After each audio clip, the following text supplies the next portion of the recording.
So every November 11, we gather to remember the veterans of our nation's military.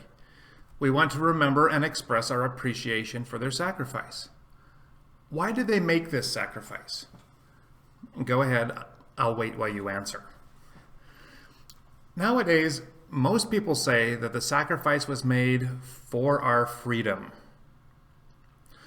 I have read a lot of books about the First World War, primary sources and secondary sources that are packed with primary sources, and while some of the authors do mention on occasion that fighting for freedom was part of their motivation of going to war, the most dominant motivation was glory. Glory for the nation in the defeat of their enemies, and glory for the individual in facing possible death with honor. In the United States, Veterans Day, formerly known as Armistice Day, was instituted out of a commitment to the cause of world peace. In Canada, too, we see the same language. We remember the sacrifice made by those who came before us. The purpose of this sacrifice? So that we could live in peace. It used to be all about peace, but now it's all about freedom. We've rewritten our Remembrance Day and our Veterans Day liturgies and oriented them toward the worship of our culture's most honored deity. I'm hearing Mel Gibson's William Wallace yelling right now. Freedom!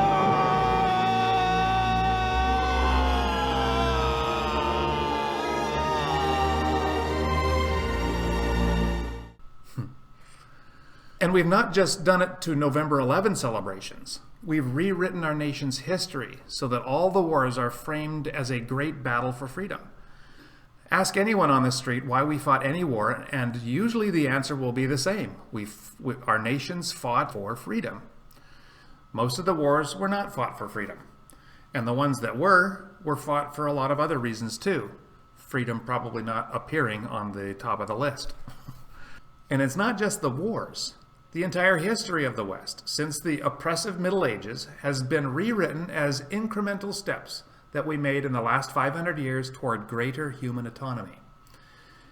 If your reaction to this assertion is, but our history is a series of incremental steps toward more freedom, then you can see that the priests in the temples of freedom are effectively spreading its dogmas throughout our culture. Here are the highlights of this story. Religious freedom came about with the Protestant Reformation, which began in 1517 with Martin Luther nailing his 95 Theses to the door of All Saints Church in Wittenberg. This event was the catalyst to a movement that would allow individuals to read Holy Scriptures in their own language and to interpret the content for themselves. Political freedom came in a series of revolutions. The English Revolution in 1649, the American Revolution in 1776, and the French Revolution in 1789 seriously limited or eliminated the hereditary position of king. Freedom from the transcendent or divine. Well, when did we stop believing in God? Some of us haven't, of course, but let's say that it was in 1882 with Friedrich Nietzsche's The Gay Science. In it we find those famous lines, "God is dead and we have killed him." Racial freedom. Two significant events are worth mentioning: the abolition of slavery and the American Civil War in the 1860s, and the Civil Rights Movement of a century later. Freedom for women. In the first half of the 1900s, women won the right to vote in many Western countries, and even more freedoms were won in the 1960s. Sexual freedom was also a part of the 1960s. Much of this had to do with the availability of the pill. Reproductive freedoms expanded in 1973 in the U.S. after the Roe v. Wade decision declared constitutional a woman's freedom to have an abortion. Freedoms related to sexual orientation have been won in many jurisdictions in the last decade. And the first shots in the war of freedom from our biology have already been fired. This is the story of the West as retold, with freedom at the center. I'm not saying that freedom is not a good thing. And I'm not saying that freedom is not an important part of our culture's history. But the history as we think of it is very sentimental. Just as it's silly to reduce marriage to be freedom from singleness, or pizza to be freedom from hunger, it's silly to reduce the Reformation or World War II to be just struggles for freedom. Some of these events weren't about freedom at all. And the ones that involve freedom were about a lot of other things besides freedom. Some of the freedoms on this list still haven't been won. And we are coming to realize that some freedoms come at the expense of other freedoms. So it's not like history is really about the upward movement of Western society toward more and more freedom. It just is not nearly that simple. So this history of freedom is sentimental. It's not descriptive. Freedom is a good thing, but it is not an ultimate thing. Because it is worshipped as an ultimate thing, it is an idol. As is always the case, the worship of an idol always results in dehumanization. Anyone who challenges any of the above freedoms is considered a heretic and burned at the stake of social media. False gods always become more and more demanding and more cruel, to the point where, like in ancient civilizations, human beings must be sacrificed. The one thing that liberals and conservatives agree on is that freedom is God. The difference is simply which human beings they put on the sacrificial altars in the worship of this God. Let's take all this to church. Old Testament idolatry was usually syncretistic. Syncretism means to worship other gods alongside of the true God. The Old Testament prophets didn't usually preach against outright rejection of God. That's not what the people were doing. They preached against syncretism. It's clear that God saw these two things as the same thing. The ancient Israelites often worshipped fertility gods, like Asherah or Baal alongside of Yahweh. 2 Kings 21 verse 7 records King Manasseh placing an Asherah pole in the holy temple. That's syncretism. So do we worship freedom alongside God in the church? In some cases, I think we do. But even where it has not become an idol, our awareness of the possibility might delay its eventually becoming one. To see if you or your church are syncretistic, ask yourself these questions.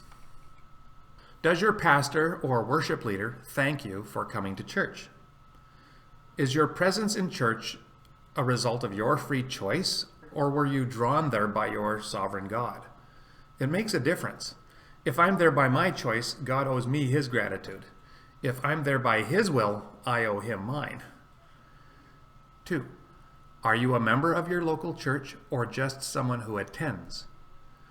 The percentage of church membership in the States anyway has been in decline and has just dropped below 50%. Why not commit to the local church and submit to its instruction and to commit to its community? 3. Is the ceremony around a person becoming a Christian about God bringing an individual into the family of God, or is it a celebration of an individual's choice to join that family? For almost 500 years, the church has debated whether we choose God or God chooses us. I'm sure it's a little of both. And although the debate continues, many churches today tacitly accept that we choose God. Not for any theological reasons, but because the pagan idea of individual autonomy is so strong in our culture. 4, how much do you or the people in your church talk about rights? Religious rights and individual rights. These are not a big thing in the Bible or historical Christianity, although our culture's obsession with rights of all kinds is rooted in Christianity. Christianity values the individual, but it is balanced with responsibility to others in the community. Closely related to the worship of freedom is the primacy of the individual over community. Just look at the biblical images used for the people of God. Flock, vine, family, holy nation, royal priesthood. Believers are baptized into one unified body. These are all collective images. This is not to say that the individual doesn't matter, and that Christianity is a collective into which the individual must cease to exist. But a biblical worldview will put us into a more balanced way of understanding ourselves in relationship to the body of Christ. The metaphor of the body is one that Paul uses in both Romans and in 1 Corinthians. One body, many parts. The eye is a unique entity, as is the individual, but the meaning and purpose of the eye is expressed in and through the whole body. An autonomous eye is likely going to end up as being a meal for a crow. So I want to continue my questions to investigate the degree to which individualism is out of balance in our lives. Question number 5. Are you more or less involved in your church than were your parents? Number 6. To whom does the church belong? Is it God's church, our church, or my church?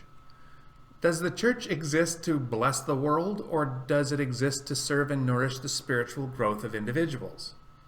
Another way to put this is, would you leave your local church if it failed to meet your needs? Number 7, what are the most important tasks of the pastor in your church? To serve the people of God as teacher, preacher, worship leader, and administrator? Or to serve the individual as counselor and program manager? Over the last 100 years or so, the role of pastor has changed from proclaimer of the truth to the manager of programs to serve particular needs of the congregants. Choirs, youth groups, Sunday school, coffee, quality music, etc. Number 8, how does the quest for a personal relationship with God affect our focus in a Sunday service? Are we focused upward or inward? Do we seek therapeutic or internal wholeness, or moral and external holiness? Number 9, do you think of being salt and light in the world in terms of working in Christian communities for the blessing of others, or are these individual activities? There are Christian labor unions that attempt to be salt and light in the world by using Christian principles to negotiate between employers and employees. They attempt to be what God intended unions to be. The same is true for some Christian schools. They are communities that are formed around education of young people that aren't primarily protective, but are meant to reflect what education would look like if Jesus Christ was the King of all things. And last, number 10. What percentage of the songs you sing in church use the individual personal pronouns I, me, and my, versus the collective pronouns us, our, and we?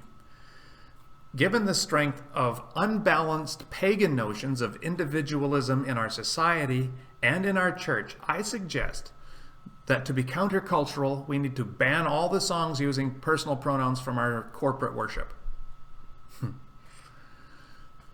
To conclude, freedom is a good thing, but it is a crappy God, and we need to be very deliberate about purging our lives and our churches of all the rituals and artifacts that have been used in the worship of freedom. And we need to try to think about ourselves as members of a body. Our meaning and purpose are rooted in how we function in communities, like an eye or a big toe or a pancreas. Thank you for watching. Till next time.